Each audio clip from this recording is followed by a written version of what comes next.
is trying to contextualize what it takes to build a nation. And when we are looking at what it takes to build a nation, then time becomes a very key component. How long does it take to build a nation to bring it to where you actually want it to be? About 63 years after independence, there is still a lot we are grappling with. We are still grappling with diseases.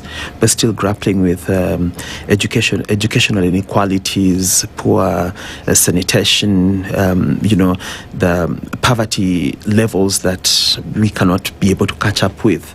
So putting that into context, is it something that we can say we can fix in 5 years, we can fix in 3 years, we can fix in 2 years? Absolutely not.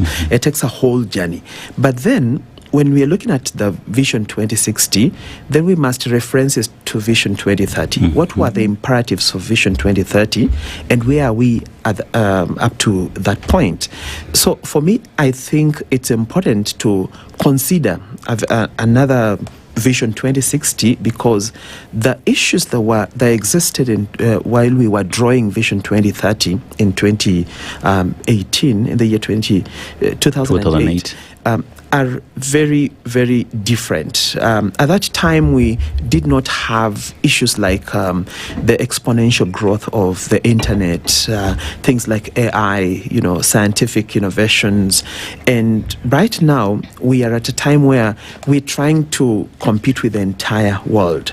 And these are the issues these are the emerging issues. So how do we remap ourselves onto these emerging issues? And then now we can enter a different space where our competitive advantage will be perhaps how we adopt technology, like compared to other nations, other than our own individual pursuits as a country. So therefore, I see a conflict between where the world is, and as Kenya is playing catch-up game, where are we? And then when you bring it down to our own nuances, our local nuances, how do they fit in the international market? How do our domestic politics fit in the international market? Because today we are entering a space where you cannot afford to enter with tribalism.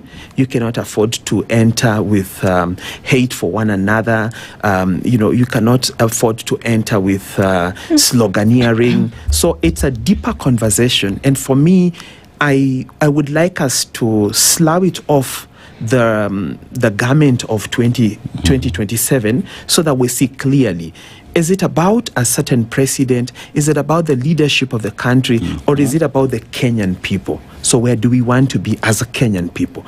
We could contend about who's in power today, but even after this regime is gone, we have a country to fix. And we have a global market that is not waiting for us. Okay. Now, so it seems to be like